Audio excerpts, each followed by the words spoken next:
Hello everyone, नमस्कार सभी को। स्वागत है आप सभी का आपके अपने YouTube platform commerce spotlight by JRF Adda पे। आज आप सभी की एक बहुत ही बड़ी प्रॉब्लम मैं आप सभी के लिए सॉल्व करने वाला हूं। और प्रॉब्लम हमारी ऐसी है कि सर लास्ट के 30 से 40 दिन हमारे पास बचे हैं हमारे इस UGC नेट एग्जामिनेशन के। और लास्ट के दिनों में जब 30 to 40 डेज हमारे पास बचते हैं एग्जामिनेशन में, सभी का एक क्वेश्चन होता है कि सर ऐसा कोई जुगाड़ हमें मिल जाए, ऐसा कोई सॉल्यूशन हमें मिल जाए सो दैट हम हमारे रिवीजन को इजी बना सकें। इन शॉर्ट, कौन कौन से शॉर्ट टॉपिक्स होते हैं जो एग्जामिनेशन में हर बार पूछे जाते हैं, और वो ऐसे कौन से टॉपिक्स हैं जिनसे मैक्सिमम कहीं ना कहीं आप सभी का सिलेबस कवर होता है। तो आज मैं आप सभी के लिए वही सारे के सारे टॉपिक्स लेके आया हूं जहां पे हम लोग डिटेल में बात करने वाले हैं। अगला जो आधा घंटा यानी कि नेक्स्ट 30 मिनट जो है आप सभी को मुझे देने हैं, और मैं आप सभी के लिए वन बाय वन चीजें जो है बोर्ड पे लिखूंगा, क्योंकि मेरी जो है पिछले 3 घंटे की मेहनत जो है मैं आप सभी को आगे आने वाले आधे घंटे में देने वाला हूं। यानी कि पूरे के पूरे शॉर्ट टॉपिक्स जो है मैंने लिखे हैं जो एग्जामिनेशन में आप सभी से पूछे जाते हैं। अब मैंने कैसे लिखे हैं आप सभी के लिए प्रीवियस ईयर क्वेश्चंस का एनालिसिस किया है, जहां पे डिफरेंट हमारे जो पेपर्स हैं उनको गैदर किया है, डेटा को कलेक्ट करा है, तब जाके जो है आप सभी के लिए इंपॉर्टेंट टॉपिक्स एग्जामिनेशन के लिए लेके आया हूं। आई होप आप सभी जो है इस वीडियो को एंड तक देखेंगे। उससे पहले जरूर बोलूंगा कि अगर चैनल पे पहली बार आए हैं और मुझे पहली बार देख रहे हैं, बताना चाहूंगा मेरा नाम है योगेश और आप सभी के लिए लेके आता हूं आपके अपने YouTube platform JRF Adda and commerce spotlight by JRF Adda पे पेपर 1 एंड पेपर 2 मैनेजमेंट की क्लासेस। तो अगर क्लासेस को विजिट नहीं किया है तो गाइस क्लासेस को जरूर से देखिएगा, क्योंकि आप सभी के लिए मैनेजमेंट के लिए बहुत कुछ चीजें चलाई जा रही है और कॉमर्स स्पॉटलाइट बाय JRF अड्डा आप सभी के लिए मैनेजमेंट का वन स्टॉप सोल्यूशन बनने वाला है, और साथ में मैं भी। तो ज्वाइन जरूर करिएगा सेशंस को। बात करते हैं, ज्यादा टाइम आप सभी का नहीं लूंगा, बस यही बोलूंगा कि नेक्स्ट 30 मिनट जो है आप सभी को देने हैं मुझे। सबसे पहले बच्चा हम लोग बात कर रहे हैं यूनिट नंबर 1 की। ठीक है, हम लोग यहाँ पे बात कर रहे हैं यूनिट नंबर 1। यूनिट नंबर 1 में हमारे पास कौन कौन से टॉपिक्स हैं, देखते हुए चलिएगा, सुनते हुए चलिएगा। सबसे पहले बेटा जब हम लोग बात करते हैं तो हमारे पास यहाँ पे आता है जो भी आपके बेसिक्स कॉन्सेप्ट्स हैं आपके मैनेजमेंट के, यानी कि मैनेजमेंट के कॉन्सेप्ट जो है आप सभी को यहाँ पे अच्छे से समझने हैं। इसमें कहीं ना कहीं आप सभी की जो है मैनेजमेंट की सारी थ्योरीज आती हैं और उनके सारे के सारे थिंकर्स, यानी कि कौन सी थ्योरीज जो है किन्होंने दी है, चाहे हम क्लासिकल थ्योरीज की बात करें, चाहे हम न्यू क्लासिकल थ्योरीज की बात करें, चाहे हम मॉडर्न थ्योरीज की बात करें, सारी की सारी थ्योरीज जो है आप सभी को अच्छे से पढ़नी है, डिकोड करनी है, कौन सी थ्योरी क्या आपको बोल रही है, वन लाइनर में ध्यान में रखते हुए चलो, और साथ में उनके थिंकर्स यानी कि कौन सी थ्योरी दी है। सही बात है, सही बात है। इसके अलावा आपके पास यहाँ पे सारे के सारे ऑल 5 फंक्शंस ऑफ मैनेजमेंट, पांचों के पांचों हमारे जो मैनेजमेंट के फंक्शंस हैं उनके बारे में पढ़ना है आप सभी को, और उनके प्रोसेस के बारे में पढ़ना है, क्योंकि हमारे पास सीक्वेंस वाले क्वेश्चंस एग्जामिनेशन में अक्सर जो है पूछे जाते हैं। इसके बाद हमारे पास हो गया सर कम्युनिकेशन। कम्युनिकेशन में जो हमारे पास क्वेश्चन बनता है वो बनता है उसके टाइप से। तो communication and its types question आया हुआ है, हॉरिजॉन्टल, वर्टिकल, ठीक है ना, वी, इन्वर्टेड वी, ये सारा का सारा आपको जो है यहाँ पे पढ़ना है, सारी की सारी चीजें यहाँ पे हो जाती हैं। नेक्स्ट हमारे पास हो जाता है बेटा हमारे यहाँ पे theories of decision making. Decision making की थ्योरीज है हमारे पास, तो थ्योरीज ऑफ डिसीजन मेकिंग आप सभी के लिए इंपॉर्टेंट है। नेक्स्ट अगर हम लोग चलें इसी में आगे, हमारे पास आता है यूनिट नंबर 1 से ही आप सभी का organisational structure and design.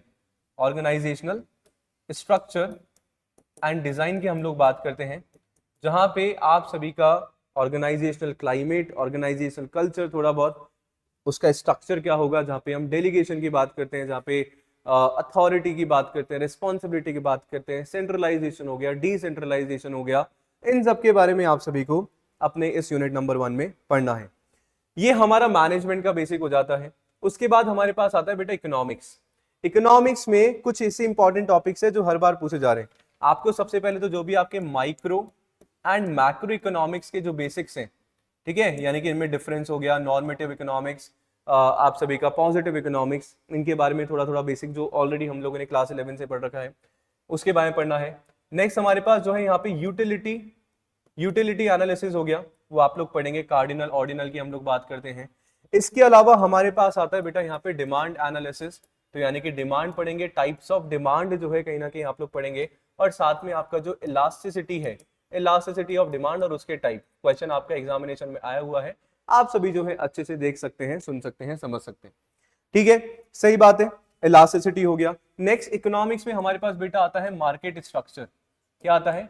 Market structure जो है आपका पूछा जाता है, और मार्केट स्ट्रक्चर के साथ हमारे पास यहाँ पे आता है प्राइसिंग डिसीजन, यानी कि आप जो है जैसे for example perfect competition market की हम लोग बात करते हैं, किस तरीके से प्राइसिंग डिसीजन होगा। हम लोग मोनोपोली की बात करते हैं, किस तरीके से प्राइसिंग डिसीजन होगा, वो भी आप सभी को यहाँ पे पता होना चाहिए।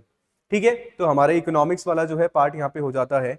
साथ में इकोनॉमिक्स में एक और हमारा इंपॉर्टेंट कॉन्सेप्ट आता है बेटा नेशनल इनकम। अब नेशनल इनकम को कैलकुलेट करने के बेसिक जो आपके पास मेथड्स हैं, उनके बारे में बेसिक जो है आप सभी को पढ़ लेना है, और साथ में एक इन्फ्लेशन के बारे में भी आपको पढ़ना है, यानी कि इन्फ्लेशन एंड टाइप्स, ये हमारे यहाँ पे इंपॉर्टेंट टॉपिक हो जाते हैं। इकोनॉमिक्स वाला पार्ट हो गया। अब इसमें से ही कुछ चीजें और निकल के हमारे पास आती हैं, जो थर्ड पार्ट हमारा मैनेजमेंट का यूनिट नंबर 1 का होता है, जहां पे हम business ethics, ethical issues and dilemmas, CSR and corporate governance की बात करते हैं। उसमें कुछ इंपॉर्टेंट टॉपिक जैसे बिजनेस एथिक्स का बेसिक आपने पढ़ दिया, आपको एथिकल थ्योरीज पे ज्यादा फोकस करना है। किस पे? जो आपकी एथिकल थ्योरीज होती हैं, you just have to focus, आपको एथिकल थ्योरीज पे यहाँ पे फोकस करना है। साथ में इंपॉर्टेंट कॉन्सेप्ट हमारे पास आता है बेटा सीएसआर, कॉर्पोरेट, ठीक है, सोशल रेस्पॉन्सिबिलिटी, एंड साथ में हमारे पास आता है कॉर्पोरेट गवर्नेंस। ठीक है, इनके बेसिक पढ़ोगे तो यानी कि ये पूरा का पूरा सर आपके इंपॉर्टेंट टॉपिक्स हो जाते हैं आपके यूनिट नंबर 1 से। अब मैंने इंपॉर्टेंट टॉपिक्स बताए, इसमें डिटेल में ऑफ कोर्स आपको थोड़ा जाना है, पर रिवीजन के लिए ऑलरेडी आप सभी ने जो है पहले कहीं ना कहीं पढ़ रखा है ना। आप सभी दो तरीके के यहाँ पे स्टूडेंट जो पिछले 6 मंथ से चीजों को पढ़ रहे हैं, तो उनको सर इन्हीं टॉपिक्स को अब रिवाइज करने की जरूरत है। नेक्स्ट यूनिट पे चलते हैं, ज्यादा टाइम आपका नहीं लूंगा, फटाफट से हम लोग बात करते हैं। Now we are just talking about unit number 2। बेटा यूनिट नंबर 2 की हम लोग बात करें। अब यूनिट नंबर 2 हमारा organisational behaviour and individual behaviour का होता है, जहां पे थोड़ा सा एचआरएम भी हमारा लास्ट में थोड़ा सा स्टार्ट हो जाता है। तो सबसे पहले अगर मैं बात करूं, आपके पास ऑर्गेनाइजेशनल बिहेवियर का बेसिक्स ऑफ कोर्स पढ़ोगे ही। आपकी जो ऑर्गेनाइजेशनल बिहेवियर की थ्योरीज हैं, ठीक है, उनको जो है आप सभी को अच्छे से पढ़ लेना है, समझ लेना है, यानी कि ऑर्गेनाइजेशनल बिहेवियर थ्योरीज हमारे पास होगी। नेक्स्ट आपके पास यहाँ पे आ जाता है जो आपका इंडिविजुअल बिहेवियर है, इंडिविजुअल बिहेवियर। अब इंडिविजुअल बिहेवियर में बेटा क्या करोगे? पर्सनालिटी के बारे में आपको पढ़ना है, ठीक है, पर्सनालिटी हो गया। कीवर्ड्स इनकी डेफिनेशन के ध्यान में रखने, क्योंकि एग्जामिनेशन में क्वेश्चन आता है। पर्सनालिटी के बाद में जो है हमारा हो गया परसेप्शन, ठीक है, एटीट्यूड, वैल्यूज एंड लर्निंग, इनके बारे में आप लोग अच्छे से पढ़ेंगे, है ना, इनकी थ्योरीज के बारे में। साथ में थ्योरीज ऑफ मोटिवेशन एक इंपॉर्टेंट टॉपिक हो जाता है, सारी थ्योरीज को आप अच्छे से रिवाइज कर लेंगे। इसी में हमारे पास आता है मोटिवेशन के साथ में हमारे पास लीडरशिप थ्योरीज आ जाती हैं, लीडरशिप थ्योरीज, ठीक है, सही है। नेक्स्ट हमारे पास बेटा थ्योरीज ऑफ इमोशन, जहां पे इमोशंस एंड स्ट्रेस मैनेजमेंट के बारे में यूनिट नंबर 2 में पढ़ते हैं। तो इमोशंस की जो हमारी थ्योरीज है, थ्योरीज ऑफ इमोशन, वो भी अपने आप में एक इंपॉर्टेंट टॉपिक है। क्वेश्चन जो है हमारे एग्जामिनेशन में आए हुए हैं, तो उन सभी को आप जो है अच्छे से क्या कर लेंगे बच्चा? रिवाइज जो है आप लोग करेंगे, ठीक है जी। थ्योरीज ऑफ इमोशंस की हम लोग बात कर रहे हैं। नेक्स्ट हमारा टॉपिक यहाँ पे होता है विसल ब्लोइंग, और जो विसल ब्लोअर्स होते हैं उनके टाइप्स, कितने टाइप्स के हमारे पास विसल ब्लोअर्स है, ठीक है। ये हमारा यूनिट नंबर 2 का जो ऑर्गेनाइजेशनल बिहेवियर और इंडिविजुअल बिहेवियर। अब हम थोड़ा सा एचआरएम में थोड़ा सा एंट्री मारते हैं, और एचआरएम में हमारे पास कौन कौन सी चीजें आ रही हैं सर? एचआरएम में हमारे पास आ रहा है यहाँ पे सबसे पहले एचआरएम का बेसिक आप लोग पढ़ोगे, ह्यूमन रिसोर्स मैनेजमेंट। एक आपको हो जाता है एचआरपी, ह्यूमन रिसोर्स प्लानिंग, आप सभी का। नेक्स्ट हमारे पास जो है इसमें रिक्रूटमेंट एंड सिलेक्शन से क्वेश्चन जो है आपका आता है, इनकी प्रोसेस पे आप सभी को जो है फोकस करना है, ठीक है। इसके बाद हमारे पास जो है ट्रेनिंग एंड डेवलपमेंट एक इंपॉर्टेंट टॉपिक हो जाता है, ठीक है। उनकी प्रोसेस क्या होती है, सबकी प्रोसेस को तो आप लोग ध्यान में रखते हुए चलेंगे। इसके बाद हमारे पास बेटा क्या हो जाता है, job analysis, job analysis, job evaluation, ठीक है, job description and job specification, ये 4 चीजें, ठीक है। इनके बारे में आप सभी को ध्यान में रखना है और अच्छे से समझना है, क्योंकि इंपॉर्टेंट है, एग्जामिनेशन में क्वेश्चंस आपके प्रीवियस एग्जामिनेशंस में जो है पूछे गए हैं, है ना। जॉब इवैल्यूएशन यहीं पे लिख देता हूं मैं, सो दैट वो आप सभी को दिख जाए, जॉब इवैल्यूएशन और उसके मेथड्स, ठीक है, ध्यान में रखोगे। तो गाइज ये आप सभी का हो जाता है यूनिट नंबर 2। आई होप आप सभी को विजिबल होगा, आप सभी ने नोट डाउन कर लिया होगा। वीडियो पसंद आ रहा है, क्योंकि आप सभी के लिए गाइज मेहनत करी है पिछले 3 घंटे बैठ के, आ रहा है तो लाइक जरूर करिएगा, कमेंट जरूर कर दीजिएगा, सो दैट मोटिवेशन मेरा भी जो है थोड़ा सा बढ़े और इसी तरीके से और अच्छे कॉन्सेप्ट आप सभी के लिए लेके आता रहूं और आप सभी की जो है हेल्प करता रहूं। यूनिट नंबर 3 पे हम लोग चलते हैं। Now just we are talking about unit number 3। Unit number 3 में जैसे हमारे पास एचआरएम है, ठीक है, और एचआरएम के साथ हमारा स्ट्रैटेजिक एचआरएम का भी पार्ट यूनिट नंबर 3 में आता है। तो एचआरएम में थोड़ा और हम लोग करें तो यहाँ पे एसएचआरएम और उसके आपके जो भी टाइप्स हम लोग बोल सकते हैं उसको पढ़ना है। जैसे फॉर एग्जांपल यहाँ पे आपका एचआरडी स्कोर कार्ड आपके पास हो गया, आपके पास एचआरडी हो गया, ह्यूमन रिसोर्स डेवलपमेंट, ठीक है, उसमें आपके पास एचआर ऑडिट हो जाता है, एचआर ऑडिट उसकी आप लोग बात करते हो, एक्सेट्रा। ये सारी की सारी चीजें आपको ध्यान में रखनी है जब आप यूनिट नंबर 3 पढ़ रहे हैं, कर रहे हैं। इसके बाद टाइप्स ऑफ कॉम्पिटेंसीज आपको पढ़ना है। नेक्स्ट हमारे पास एक इंपॉर्टेंट टॉपिक है बैलेंस स्कोर कार्ड, एग्जामिनेशन में आता है किसने दिया है, और चारों हमारे यूजेस बैलेंस स्कोर कार्ड के, ठीक है, सही बात है। नेक्स्ट बेटा हम लोग बात करते हैं करियर प्लानिंग की, करियर प्लानिंग एंड मैनेजमेंट, जिसमें करियर डेवलपमेंट भी आप सभी का आएगा। जैसे प्रीवियस ईयर क्वेश्चंस का इग्निशन का बैच चल रहा है आप सभी के लिए, उसमें क्वेश्चन करवा रहा हूं ना, तो जिन बच्चों के पास वो बैच है इग्निशन का, जहाँ पे पिछले 10 साल के previous year question video solution में चल रहे हैं, लाइव क्लासेस हो रही है, उन बच्चों को तो सर पता ही होगा कि यहाँ से क्वेश्चन घूम रहे हैं बार बार एग्जामिनेशन में। आप लोग पढ़ाई पे फोकस करो, इसलिए मैंने आप सभी के लिए क्या करा है सर जी, मेहनत करा है, ठीक है। जिनको मैं क्या, आप लोग सच में रियलाइज करेंगे जब आप सभी को जो है प्रीवियस ईयर क्वेश्चंस आप सभी लगाएंगे, है ना जी, सही बात है। ये हमारा करियर प्लानिंग एंड डेवलपमेंट आपका हो गया। देन हमारे पास बेटा यहाँ पे आता है परफॉर्मेंस मैनेजमेंट, परफॉर्मेंस मैनेजमेंट आप सभी का, जहां पे परफॉर्मेंस मैनेजमेंट को समझना है, साथ में जो आपका अप्रेजल है, परफॉर्मेंस मैनेजमेंट एंड अप्रेजल, और आपकी जो अप्रेजल की टेक्निक्स हैं या अप्रेजल के आपके जो टूल्स हम लोग बोल सकते हैं, उनके बारे में आप सभी को ध्यान में रखना है। मेथड्स ऑफ परफॉर्मेंस अप्रेजल बोलूं तो ज्यादा सही रहेगा, ठीक है, सही बात है। इसके बाद आप सभी का यहाँ पे ओडी इंटरवेंशंस आ गए, ऑर्गेनाइजेशनल डेवलपमेंट इंटरवेंशंस। नेक्स्ट हमारे पास आता है आईआर, इंडस्ट्रियल रिलेशन की हमें यहाँ पे बात करनी है।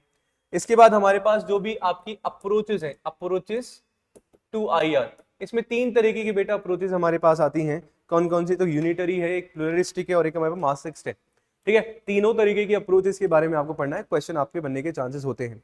देन हमारे पास यहाँ पे आता है sir industrial disputes, industrial disputes एक अनदर इंपॉर्टेंट टॉपिक से। एक हमारे पास आता है सोशल सिक्योरिटी। तो सोशल सिक्योरिटी क्या है, वो तो सिंपल सा मीनिंग है सर हमारे पास, पर एग्जामिनेशन में सर उनके एक्ट्स जो भी हमारे पास है उससे क्वेश्चन जो है पूछे जाते हैं, कौन कौन से एक्ट हमारे इंडिया में है, वहां से आप सभी को पढ़ लेना है, समझ लेना है। ट्रेड यूनियन हमारा हो गया,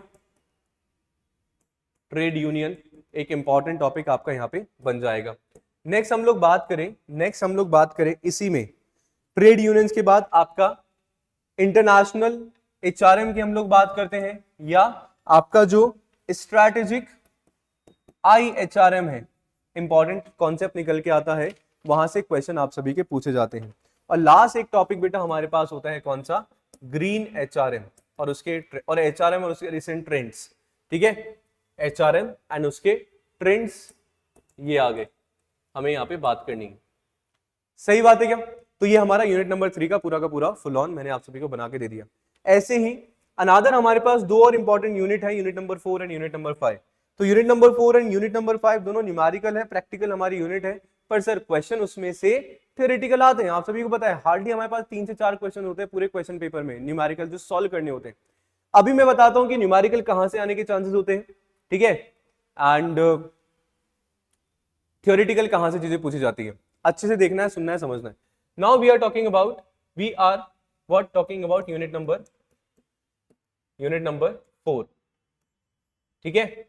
यूनिट नंबर 4 में सबसे पहले हमारे पास क्या आ रहा है? सबसे पहले हमारे पास आ रहे अकाउंटिंग, हमारे बेसिक टर्म सबसे पहले, वो तो सर मैं मान के चलता हूं कि हमें आ ही रही है, हमने पढ़ी होंगी। रिवीजन किसका करना है? जो भी हमारे अकाउंटिंग कॉन्सेप्ट्स हैं एंड कन्वेंशंस, अजम्पशंस इसको हम लोग बोल रहे हैं, ठीक है, सही बात है। बेसिक टर्म में जैसे मैंने बोला बेसिक्स ऑफ अकाउंटिंग, जैसे टाइप्स ऑफ अकाउंटिंग हमारे जो होते हैं, अकाउंट्स के जो टाइप है, personal account, real account, nominal account, कौन सी चीज कौन से अकाउंट में आ रही है। पिछले 3 बार से क्वेश्चंस आपके यहाँ पे रिपीट हो रहे हैं, पिछले 3 एग्जामिनेशन में। तो अकाउंटिंग कॉन्सेप्ट एंड कन्वेंशंस आपने पढ़ लिए।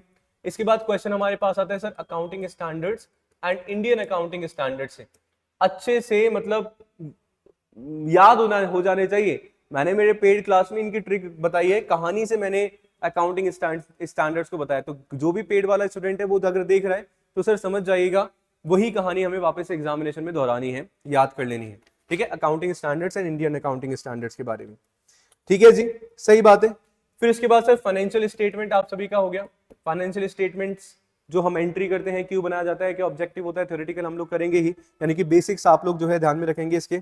उसके बाद आप सभी का जो भी बैलेंस शीट बेटा हम लोग पढ़ते हैं, तो बैलेंस शीट को अच्छे से डिटेल में पढ़ लेना है, ठीक है। Liabilities, current liabilities, long term liabilities आपका हो गया, शेयर होल्डर फंड में क्या आता है, नॉन करंट असेट में, करंट असेट्स में चीजें क्या क्या आ रही है, सो दैट अच्छे से आप लोग जान ले। इसकी हेल्प जो है आपको रेशियो एनालिसिस है ना, उसमें भी आपको डेफिनेटली मिलने वाली है। और अगला जो है हमारा टॉपिक वही होने वाला है विच इज रेशियो। अभी जो रेशियो एनालिसिस है वहां से हर साल जो है क्वेश्चन पूछा जाता है, न्यूमेरिकल क्वेश्चन, तो आपको पता होना चाहिए किस तरीके से सॉल्व हम लोगों को करना है। रेशियो के बाद मेरे पास हो गया sir cash end fund flow. यहां से थ्योरेटिकल क्वेश्चन जो है पूछा जाता है आपका cash flow end fund flow में से। ध्यान में आप सभी को रखना है, जैसे कैश फ्लो में 3 टाइप की एक्टिविटी हमारे पास होती है, ऑपरेटिंग हो गया, इन्वेस्टिंग हो गया, फाइनेंसिंग हो गया, ठीक है। तो कौन सी चीज कौन सी आपके एक्टिविटी में पूछा जाता है, और साथ में फंड फ्लो में रिसीट और पेमेंट वाली जो चीजें कहाँ कहाँ पे आती है, कौन सी चीज रिसीट पेमेंट में आएंगी, तो उसके अकॉर्डिंग आप सभी को यहाँ पे ध्यान में रखना है, ठीक है जी। उसके बाद बेटा हमारे पास हो गया कॉस्ट शीट, यानी कि कॉस्ट अकाउंटिंग में हम लोगों ने अब एंट्री मार ली है, तो कॉस्ट शीट हमें आनी चाहिए। Prime cost, factory cost, works cost, cost of production, cost of sale, किस किस को ऐड लेस सब्सट्रैक्ट करने से आता है, अच्छे से इसको घोट के मतलब अच्छे से पी जाएंगे आप सभी। उसके बाद हम लोग एंट्री मारते हैं हमारे मार्जिनल कॉस्टिंग में। क्या हमारा मार्जिनल कॉस्टिंग, बेटा मार्जिनल कॉस्टिंग में आपके पास कौन कौन से इंपॉर्टेंट टॉपिक जो है एग्जामिनेशन में आ रहे हैं, आपका सीवीपी, कॉस्ट वॉल्यूम प्रॉफिट। उसके बाद जो है आप लोग जो पीवी रेशियो निकालते हो वो कैलकुलेट करना आना चाहिए। उसके साथ में आपका बीईपी हो गया, ब्रेक इवन पॉइंट। उसके साथ में आप सभी का मार्जिन ऑफ सेफ्टी, इनके फॉर्मूलाज प्लस इनको सॉल्व करना भी आप सभी को आना चाहिए, क्योंकि क्वेश्चंस एग्जामिनेशन में पूछे जाते हैं और जा रहे हैं और जाएंगे, ये प्रोबेबिलिटी, ठीक है, सही बात है। उसके बाद हमारे पास सर स्टैंडर्ड कॉस्टिंग आ जाता है। हमारे पास स्टैंडर्ड कॉस्टिंग होता है, और स्टैंडर्ड कॉस्टिंग में हमारे वेरिएंस, आपके मटेरियल वेरिएंस और साथ में labour variances, formula based question भी आ सकता है, साथ में एक छोटा सा क्वेश्चन न्यूमेरिकल बेस्ड भी सॉल्व करने के लिए आपका बन सकता है, कोई दिक्कत परेशानी वाली बात नहीं है, और बहुत बेसिक होता है, ठीक है, कोई दिक्कत यहाँ पे नहीं आने वाली। देन हमारे पास बेटा यहाँ पे आपको थोड़ा सा बजटिंग में जाते हैं, तो टाइप्स ऑफ बजट आपको अच्छे से पढ़ लेना है, समझ लेना है। टाइप्स ऑफ बजट के बाद में हमारे पास नेक्स्ट चीजें आती हैं कैपिटल स्ट्रक्चर, वेरी इंपॉर्टेंट। तो कैपिटल स्ट्रक्चर आप लोग पढ़ोगे और साथ में कैपिटल स्ट्रक्चर की थ्योरीज आप लोग अच्छे से जानेंगे। कैपिटल स्ट्रक्चर की थ्योरीज आप लोग जानेंगे, चाहे रेलेवेंस थ्योरी की मैं बात करूं, चाहे इररेलेवेंस थ्योरी की बात करूं, उन सारे कैपिटल स्ट्रक्चर की थ्योरीज को ध्यान में रखोगे, कौन सी थ्योरी क्या बोलना चाहिए वो ध्यान में रखोगे, और उनके अजम्पशंस, ठीक है। तो यहां से क्वेश्चंस आपके बनते हैं, you just have to remember, ध्यान में आप सभी को रखना है। इसके अलावा इंपॉर्टेंट टॉपिक हमारे पास होता है, क्या निकल के आता है सर, लिवरेज। लिवरेजेस में तीनों टाइप के लिवरेज, आपका ऑपरेटिंग लिवरेज हो गया, आपका फाइनेंशियल लिवरेज हो गया, और आपका कंबाइंड लिवरेज यहाँ पे हो गया। कैलकुलेट करने के लिए भी आ सकता है, फॉर्मूला बेस्ड क्वेश्चन भी आपका यहाँ पे बन सकता है, ठीक है जी। और लास्ट में हमारे पास है यहाँ पे बचता है EBIT, एंड ईपीएस एनालिसिस। किस तरीके से ईबीआईटी कैलकुलेट करेंगे, ईपीएस कैलकुलेट करेंगे, और क्या फर्क उससे पड़ने वाला है हमारे फाइनेंशियल डिसीजंस पे, हमारे कैपिटल स्ट्रक्चर पे, वो आपको ईबीआईटी ईपीएस एनालिसिस में ध्यान में रखना है। तो it was all about till unit number 4। I hope समझ में आ रहा होगा, आई होप नोट डाउन आप लोग कर रहे होंगे, और आई होप आप लोग को ये लग नहीं रहा होगा कि सर एवे ही बता रहे हैं। बेटा एवे तो कुछ नहीं बता रहा हूं, मैं बता रहा हूं एनालिसिस करके, ठीक है, सही बात है। Yes, we can say these all are probability. ऐसा नहीं है कि सर जो मैंने लिख दिया बस वही आ जाएगा, पर ये ऐसे टॉपिक्स हैं जो डेफिनेटली एग्जामिनेशन में देखने को मिलेंगे, और इनके आसपास से क्वेश्चन आपको देखने को मिलेंगे। तो रिवीजन पर्पस के लिए कहीं ना कहीं जो है आप सभी को बताया जा रहा है, ठीक है, सही है। चलो अब हम लोग बच्चा बात करें यूनिट नंबर 5 की। किसकी बात कर रहे हैं? यूनिट 5। यूनिट 5 अगेन हमारा इंपॉर्टेंट यूनिट है, ठीक है, वही न्यूमेरिकल जिसमें हम लोग बात करते हैं, है ना। तो वहां पे हम लोग बात कर रहे हैं किसका, जो भी आपके टेक्निक्स हैं, आपके टेक्निक्स ऑफ टीवीएम। टीवीएम बोले तो sir time value of money, ठीक है, क्या टेक्निक्स है वो ध्यान में रखना है। टाइम वैल्यू ऑफ मनी होता क्या है उसको आपको पता होना चाहिए। सेम हमारे पास वैल्यूएशन ऑफ बॉन्ड्स, उसके बारे में बच्चा आप लोग ध्यान में रखेंगे, वैल्यूएशन ऑफ बॉन्ड्स के बारे में। साथ में वैल्यूएशन ऑफ शेयर्स, बॉन्ड्स में तो हमारे पास डिबेंचर्स आ गए, डेट भी आ गए, वैल्यूएशन ऑफ शेयर्स हमारे एक इंपॉर्टेंट टॉपिक है, ठीक है ना। उसके बाद risk and return, risk and return के साथ में आपके टाइप्स जो होते हैं हमारे रिस्क के, सिस्टमैटिक अनसिस्टमैटिक, कौन कौन से हैं उसको ध्यान में रखेंगे। साथ में कैपिटल बजटिंग का यानी कि जो भी रिस्क एंड रिटर्न है उसका कैपिटल बजटिंग पे क्या इंपैक्ट पड़ता है उसको भी एक बार थोड़ा एनालिटिकल वे में आपको पढ़ना है, उसके भी कुछ टेक्निक्स है, वो भी आप लोग जो है एक बार ध्यान में रख लेंगे, ठीक है, सही बात है। उसके बाद हमारे पास बेटा आता है technique of capital budgeting. Capital budgeting जिसमें कौन सा, दो तरीके की हमारे पास होती है सर, एक तो डिस्काउंटेड और एक नॉन डिस्काउंटेड वाली, जिसको ट्रेडिशनल और मॉडर्न के नाम से हम लोग जानते हैं, ठीक है। दोनों के अलग अलग पार्ट हैं, जैसे एआरआर हो गया हमारे पास पे बैक पीरियड मेथड हो गया, फिर उधर हम लोग देखें तो आईआरआर हमारे पास हो जाता है ना। इन सब के बारे में अच्छे पढ़ना है। एनपीवी हमारे पास हो गया, इन सब के बारे में पढ़ना है, इनके अजम्पशंस पढ़ने हैं, थ्योरीज पढ़ने का काम क्या है और किस तरीके से कैलकुलेट हम लोग करते हैं, very important for you people, right, सही बात है। टेक्निक ऑफ कैपिटल स्ट्रक्चर में आगे बेटा हम लोग जान रहे हैं, समझ रहे हैं, जैसे डिस्काउंटेड नॉन डिस्काउंटेड बता दिया मैंने इसमें। उसके बाद हमारे पास dividend theory, dividend decision theories हमारे पास हो जाती हैं। गॉर्डन्स मॉडल आपका हो गया, वोल्टर्स हो गए, है ना, इनके बारे में आप सभी को ध्यान में रखना है। नेक्स्ट हम लोग बात करें वर्किंग कैपिटल मैनेजमेंट। किसके बारे में? वर्किंग कैपिटल मैनेजमेंट और उसकी थ्योरी। बेटा ये जो कैपिटल बजटिंग है तो लॉन्ग टर्म डिसीजन के लिए हम लोग करते हैं, जबकि जो वर्किंग कैपिटल मैनेजमेंट है ये आपका शॉर्ट टर्म जो आपके डिसीजन हैं आपके उनके लिए किया जाता है, सही बात है। आगे बेटा हम लोग बात करें, इसी में थोड़ा सा हम लोग आगे चले तो आपका मर्जर्स एंड एक्वाइजेशन, मर्जर्स के टाइप किस तरीके के कौन से मर्जर्स होते हैं उसके बारे में आपको ध्यान में रखना है। हमारे पास पोर्टफोलियो मैनेजमेंट होता है, तो पोर्टफोलियो मैनेजमेंट की आपके पास थ्योरीज होती हैं, ठीक है, उनको आप लोग जो है बच्चा अच्छे से ध्यान में रखोगे, समझते हुए आप लोग चलेंगे। आगे हमारा सीएपीएम हो गया, है ना, इसमें सीएपीएम हमारे पास हो जाता है, इसमें हमारे पास एपीटी हो जाता है, एपीटी मॉडल की जो है हम लोग यहाँ पे बात कर रहे होते हैं।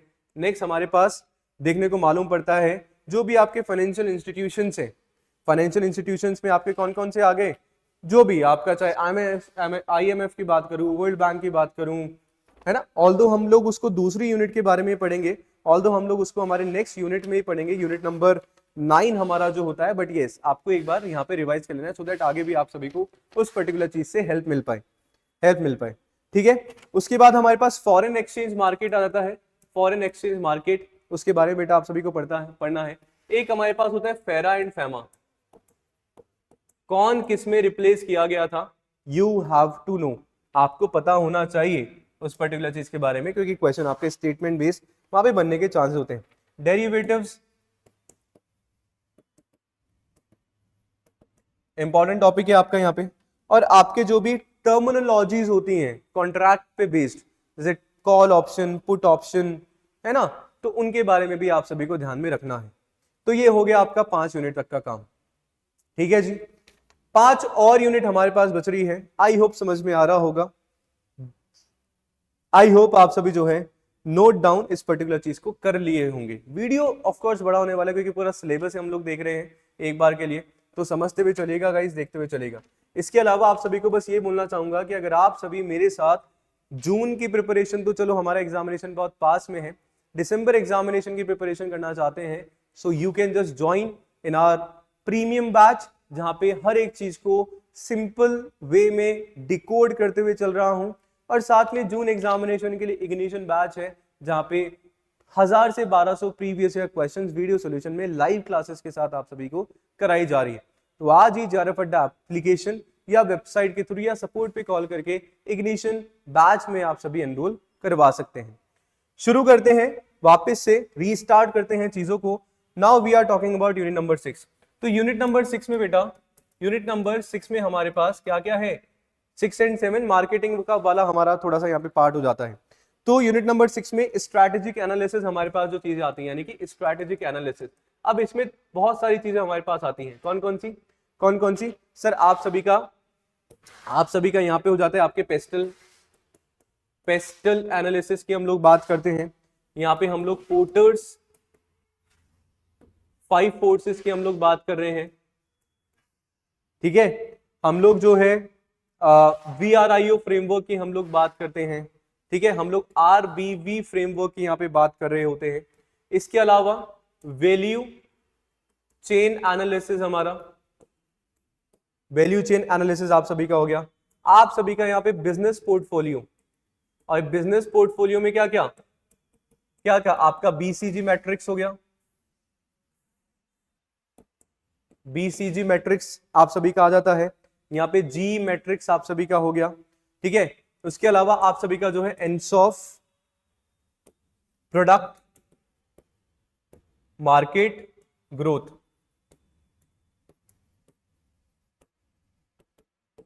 ठीक है। Apart from that McKinsey's 7S framework आप सभी का पता होना चाहिए। इसमें 3 हमारे पास सॉफ्ट एस होते हैं, 3 हमारे पास हार्ड एस होते हैं। सभी के बारे में बात हम लोग कर रहे हैं, basic concepts of marketing, basic concept of marketing, ठीक है, सही बात है। आगे हम लोग अगर और बढ़े तो और क्या क्या चीजें आपसे पूछी जा रही हैं, जहां पे मार्केटिंग के बाद आपका सेगमेंटेशन, टारगेटिंग एंड पोजीशनिंग, तीनों के बारे में पता होना चाहिए आप सभी को। इसके बाद हमारे पास आता है बेटा प्रोडक्ट लाइफ साइकिल, ठीक है। नेक्स्ट हमारे पास इसी में पॉइंट आ जाता है इंपॉर्टेंट, आपके प्राइसिंग डिसीजन, आपके प्रोडक्ट डिसीजन, ठीक है, सही बात है, सारी की सारी चीजें। और साथ में आपका प्लेस डिसीजन, ये कुछ ऐसे इंपॉर्टेंट टॉपिक्स है जो आप सभी को ध्यान में रखने हैं, ठीक है। इसके अलावा प्रोडक्ट प्राइस प्लेस के साथ प्रमोशन डिसीजन, किस तरीके से आप प्रमोट करेंगे, पर्सनल सेलिंग करेंगे, पब्लिक करेंगे, सारी की सारी चीजें। और साथ में आप सभी के एक इंपॉर्टेंट टॉपिक और यहाँ पे निकल के आ रहा है, क्या सर, क्या निकल के आता है, आपके 5 M's होते हैं एडवर्टीजमेंट के। तो 5 M's ऑफ एडवर्टाइजिंग, ठीक है बच्चा, ध्यान में रखेंगे, बहुत बार एग्जामिनेशन में पूछी जाती है। और लास्ट हमारा एक टॉपिक यहाँ पे होता है, कहाँ पे होता है और इसको कहाँ लिखना चाहिए, बोर्ड मेरा बढ़ गया है, यहाँ मैं लिख देता हूँ, क्या, आपके सेल्स प्रमोशन एंड टेक्निक्स, ठीक है। आपको लग रहा है कि सर आपने इतना कुछ लिख दिया, पर भैया रिवीजन कर रहे हैं तो रिवीजन पूरे सिलेबस का करना है।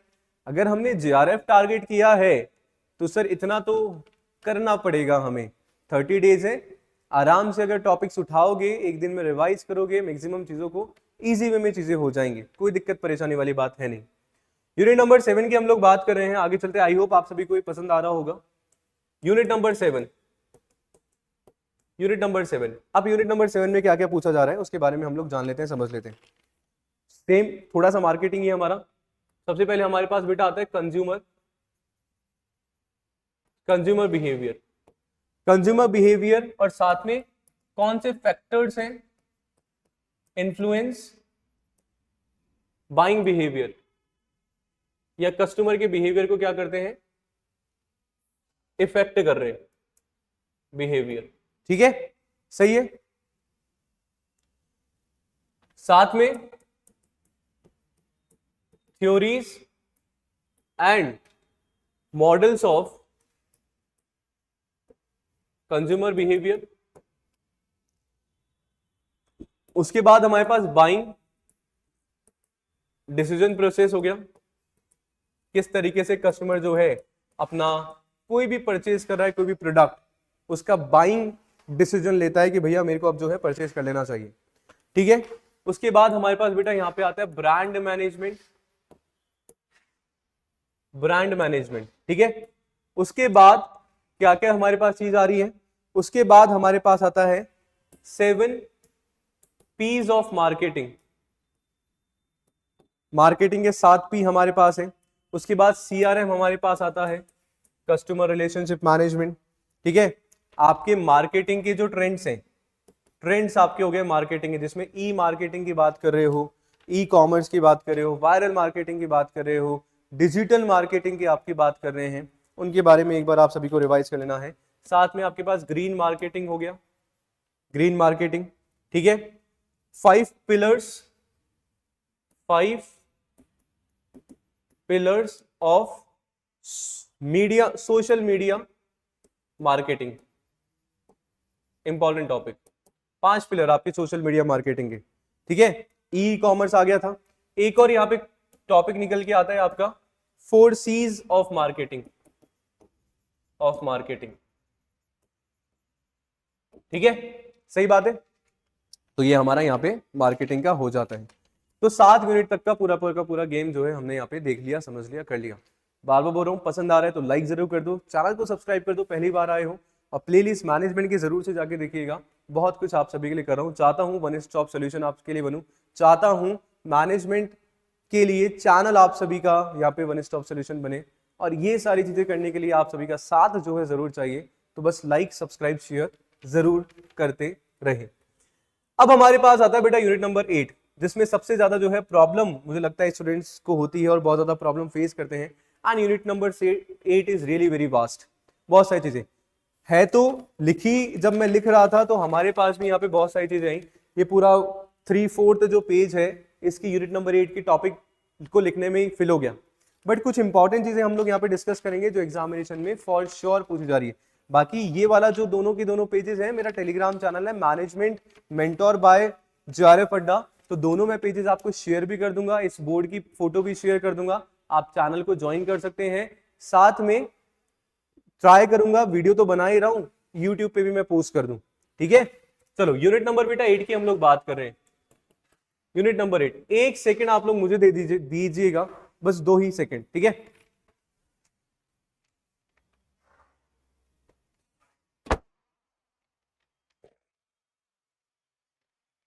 चलिए यूनिट नंबर 8 की हम लोग बेटा बात कर रहे हैं। तो यूनिट नंबर 8 में बेसिक जो कॉन्सेप्ट है हमारे स्टैटिस्टिक्स के वो आपको पता होंगे। एक यहां पे बेटा इंपॉर्टेंट टॉपिक हो जाता है जो भी data collection process, data collection process important concept है, पता आप सभी को होना चाहिए। डेटा के सोर्सेस क्या होते हैं, कौन कौन से होते हैं, सब प्राइमरी हो गया, सेकेंडरी हो गया, ये तो सबको आता है। एक हमारे पास होता है यहाँ पे क्वेश्चनर डिजाइन। जब क्वेश्चनर डिजाइन हम लोग कर रहे हैं तो कौन कौन से स्टेप हम लोग फॉलो करते हैं। ठीक है, सही बात। अच्छा, इसमें जो है आपका जो रिसर्च है वहां भी आपको हेल्प मिलेगी। तो यानी कि यूनिट नंबर 8 आपका पेपर 1 एंड पेपर 2 दोनों में आपको हेल्प करने वाला है। ठीक है, उसके बाद आपका मेजर्स ऑफ सेंट्रल टेंडेंसी जो पढ़ते, जिसमें आप मीन, मोड, मीडियन की बात करोगे, मीडियन की बात करोगे, कैलकुलेट करना, arithmetic mean, geometric mean, weighted average mean. साथ में पोजिशनल एवरेजेस आपके कौन से होते हैं वो भी क्वेश्चन आपके पूछे जाते हैं एग्जामिनेशन में। ठीक है, इसके बाद आप सभी का बेटा डिस्पर्सन हो जाता है, उसमें आप सभी का हो गया वेरियांस।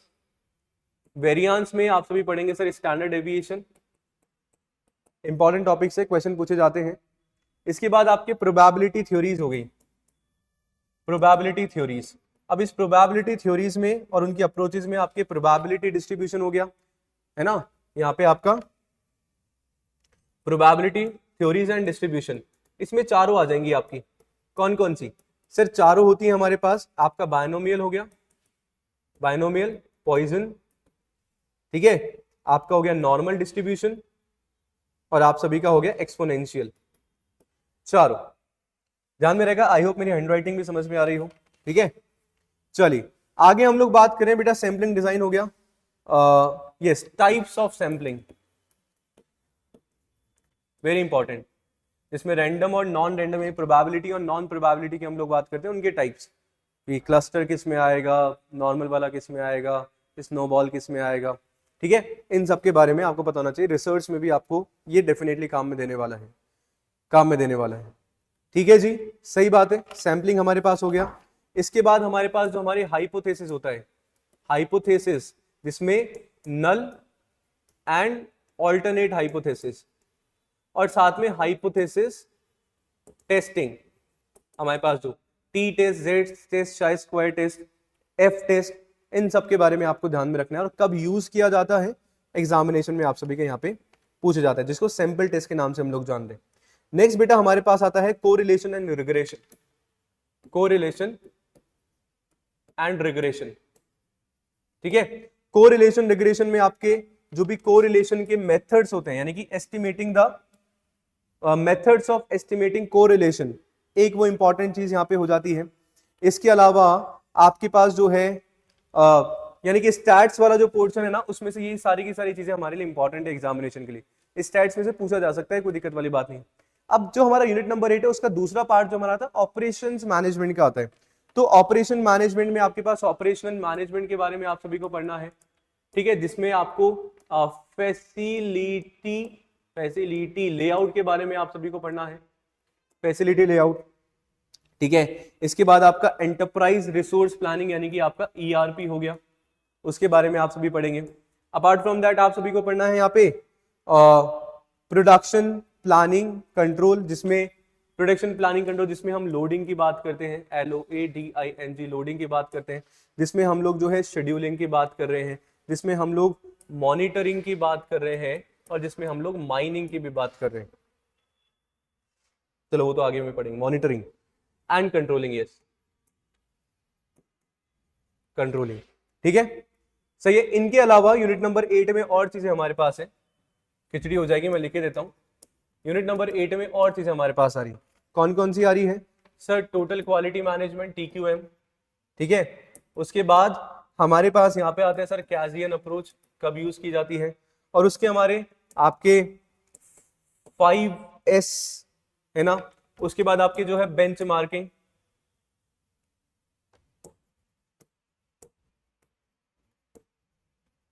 बेंच मार्किंग हो गया। ठीक है, इसमें आपका 6 सिग्मा हो गया। ये आपके सिलेबस में भी एज इट इज लिखा हुआ है, बट एग्जामिनेशन में आता है। आपका ISO 9000 हो गया। ठीक है, साथ में आपका क्विंग थ्योरी यहां पे जो आती है, क्विंग थ्योरी, और साथ में पर्ट। ठीक है जी, ये आपका यूनिट नंबर 8 का मैंने अच्छे तरीके से बताया और समझाया। 2 यूनिट हमारे पास बचती है, जो कि बहुत ही बढ़िया यूनिट है। ठीक है, जहां पे थोड़े से एफर्ट्स लगा के बहुत कुछ और बहुत अच्छे अच्छे मार्क्स कहीं ना कहीं हम लोग हमारे इस एग्जामिनेशन में लेके आ सकते हैं। कौन सा है? सुनना और समझना। मैं बात कर रहा हूं बेटा यूनिट 9। ठीक है, यूनिट 9 में क्या क्या पूछा जाता है? इंटरनेशनल बिजनेस कॉन्सेप्ट हमारे हो गए। ठीक है, उसके बाद इंटरनेशनल बिजनेस में मोड्स ऑफ एंट्री क्या क्या होगी, मोड्स ऑफ एंट्री हमारा। देन हमारे पास थ्योरीज होती हैं, थ्योरीज ऑफ इंटरनेशनल ट्रेड। ठीक है, वो हमारे पास होती है। नेक्स्ट हमारे पास होता है sir balance of payment and BOP and it's components, balance of payment और उसके कंपोनेंट हमारे। ठीक है, एक आपका बेटा यहां पे आता है टॉपिक रीजनल इकोनॉमिक इंटीग्रेशन। ठीक है ना, इंटीग्रेशन, जिसमें आप पढ़ते हैं। एक हमारा आ जाता है सर FDI, और उसके टाइप्स आपके हो गए फॉरेन डायरेक्ट इन्वेस्टमेंट। ठीक है, उसके बाद हमारे पास सर आता है वर्ल्ड ट्रेड ऑर्गेनाइजेशन और उसके सारे के सारे एग्रीमेंट्स, WTO और उसके सारे एग्रीमेंट्स हमारे पास हो गए। एक हमारे पास आता है यहाँ पे बाकी जो हमारे इंस्टीट्यूशन हैं, international institution, export import, EXIM की हम लोग बात कर रहे हैं, हम लोग वर्ल्ड बैंक के बारे में बात कर रहे हैं, हम लोग MIF के इंटरनेशनल मॉनेटरी फंड के बारे में बात कर रहे हैं, हम लोग जो है MIS के बारे में बात करते हैं, हम लोग डिसीजन सपोर्ट सिस्टम यानी कि DSS के बारे में बात करते हैं, और एक और हमारे पास यहाँ पे हो जाता है ग्रुप DSS, ग्रुप DSS। ठीक है, इंपॉर्टेंट टॉपिक हमारे ये हो जाते हैं। और साथ में आपके पास यहाँ पे और भी चीजें देखने को मालूम पड़ती है। कौन सी सर? आपके पास हो गया AI, आर्टिफिशियल इंटेलिजेंस, और उसके सारे के सारे टाइप्स, ठीक है, जो अभी नए नए पूछे जा रहे हैं। एक नॉलेज मैनेजमेंट हो गया। इसके अलावा क्वेश्चन हमारे पास एक बिग डेटा से भी आया था।